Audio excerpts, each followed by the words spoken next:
हमारा यहाँ पर है भूमध्य सागर।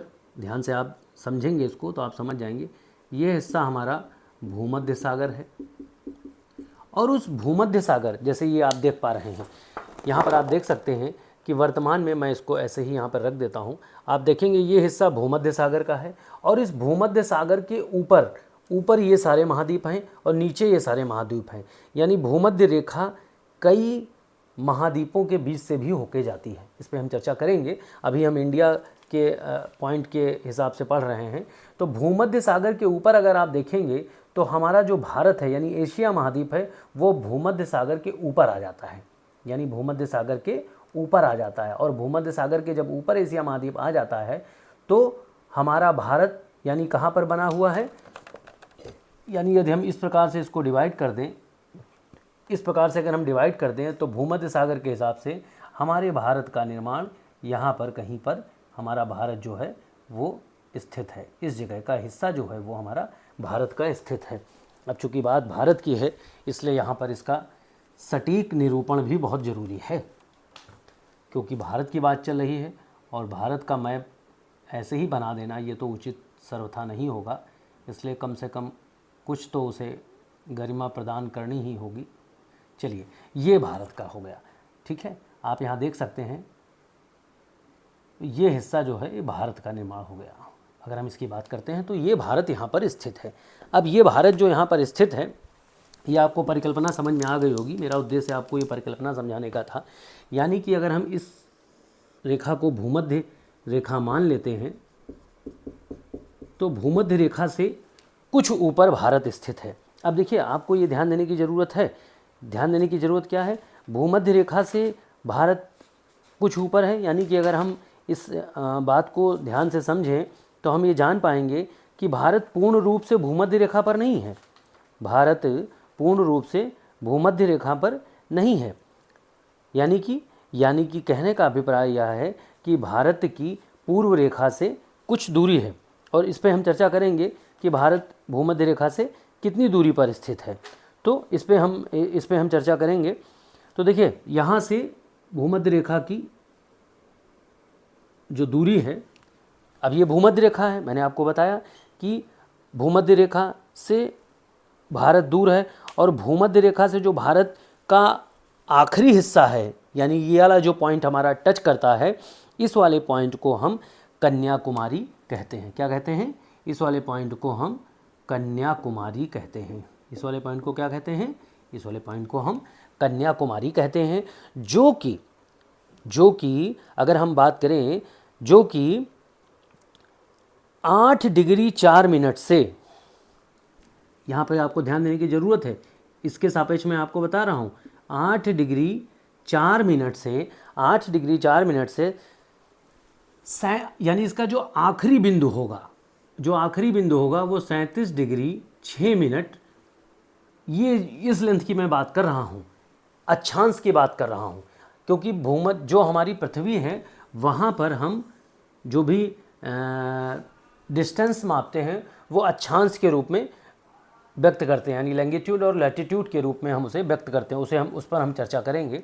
तो ये भूमध्य रेखा से 8.4 डिग्री नॉर्थ की हम बात कर रहे हैं, उत्तर की बात कर रहे हैं, से लेकर 37.6 डिग्री तक भारत का विस्तार है। अब चूँकि जब हम स्थिति की बात कर रहे हैं तो केवल एक ही दिशा के सादिश हम नहीं बता सकते, इसलिए हमें दूसरी दिशा के सादिश भी लेना पड़ेगा। और जिसका कि विस्तार पूर्व में, तो मैंने आपको बताया, देखिए भूमध्य रेखा के उत्तर में है, किंतु यह भारत जो है हमारा, वह अगर हम पृथ्वी के हिस्से पर, अभी मैंने थोड़ी देर पहले आपको बताया था कि अगर हम देखेंगे तो हमारे इस हिस्से में भारत का निर्माण हुआ है। ये पूरा हिस्सा हमारा यहाँ से भारत है। यानी अगर हम इसके सापेक्ष देखें, दूसरी दिशा के सापेक्ष देखते हैं तो हम ये पाएंगे भारत का निर्माण 68.7 डिग्री से, यानी कि हम इधर के विस्तार की अगर हम बात करें तो 68.7 डिग्री से 97.25 डिग्री इधर के विस्तार की अगर हम बात करें तो ये 68.7 डिग्री से 97.25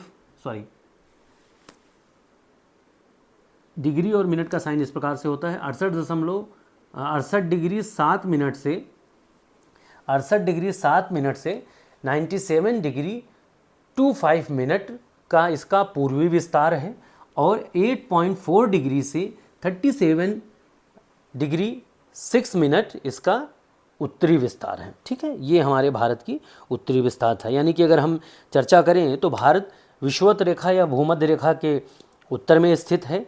यह 8 डिग्री 4 मिनट उत्तर से 37 डिग्री 6 मिनट उत्तरी अक्षांश के बीच स्थित है, उत्तरी अक्षांश के बीच स्थित है और 68.7 डिग्री पूर्वी देशांतर से 97 डिग्री 25 मिनट पूर्वी देशांतर के मध्य में स्थित जो जगह है वह क्या है, भारत है। इतनी बात आपको समझ में आई?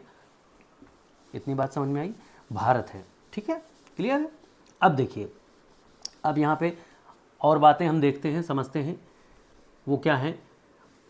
भारत के 7 पड़ोसी देश हैं। भारत के 7 पड़ोसी देश हैं। अब देखिए, यहाँ पे आपको ध्यान देने की ज़रूरत है। जैसा कि हम सभी जानते हैं, ये हिस्सा गुजरात का आता है। यहाँ पे ये हिस्सा गुजरात का आता है और ये अगर हम भारत के सापेक्ष में बात करते हैं तो ये हमारा उत्तरी हिस्सा हो गया। हम भारत के सापेक्ष की बात कर रहे हैं। ये हमारा पश्चिमी हिस्सा हो गया, ये हमारा पश्चिम हो गया, ये हमारा पूर्व हो गया और ये हमारा दक्षिण हो गया। ये मैं भारत के सापेक्ष में बात कर रहा हूँ। ठीक है, ये हमारा दक्षिणी हिस्सा हो गया। अब देखिए, भारत के पश्चिम में गुजरात है, जैसा कि आप जानते हैं, और इधर जो है आंध्र प्रदेश तक विकसित है। इधर जो है अरुणाचल प्रदेश तक। पूर्व में कौन सा पूर्वी हिस्सा क्या है हमारा? अरुणाचल प्रदेश। अरुणाचल प्रदेश पूर्व में है। पूर्व का सूरज भी अरुणाचल प्रदेश को कहा जाता है। नाम में ही व्याख्या है, अरुण का अंचल यानी सूर्य का अंचल, यानी क्या है, अरुणाचल। तो पूर्व में अरुणाचल प्रदेश स्थित है और पश्चिम में गुजरात स्थित है। दक्षिण में कन्याकुमारी हमारा स्थित है और ऊपरी हिस्से की अगर हम बात करें तो जम्मू कश्मीर था, परंतु अभी हम वर्तमान में जानते हैं कि हमारा सबसे पूर्वी हिस्सा क्या है, वो है लद्दाख। ठीक है, वो क्या है, लद्दाख। क्योंकि अभी 2020 में जो राज्यों की और संघ शासित प्रदेशों की नई परिकल्पना बनी थी, उसके आधार पे अभी हमारा सबसे पूर्वी हिस्सा कौन सा है, वह लद्दाख है। क्लियर है? इतनी बात सबको समझ में आ रहा है? आगे बढ़ते हैं। अब देखिए, जब हम आगे बढ़ेंगे तो यहाँ पर कुछ चीज़ें समझने की ज़रूरत है। यहाँ पर सबसे इम्पॉर्टेंट बात ये कि भारत की, मैंने आपको बता दिया कि जो ये हिस्सा है, जो भारत का ये हिस्सा है, ये हिस्सा हमारा, इधर का हिस्सा ये सब जलीय हिस्सा है। गुजरात के इधर हमारा पूरा समुद्र है, इधर भी काफ़ी कुछ जलीय हिस्सा है। आप देख सकते हैं भारत का जो पश्चिमी हिस्सा है ये पूरा जलीय हिस्सा है। इधर अरब सागर है, इधर बंगाल की खाड़ी है और इधर बंगाल की खाड़ी की अगर हम बात करें तो ये कलकत्ता बंगाल तक ये पूरा समुद्री इलाका है, समुद्र भरा हुआ है। ठीक है, तो भारत में 2 सीमाओं का विस्तार होता है। मैं इसको मिटा देता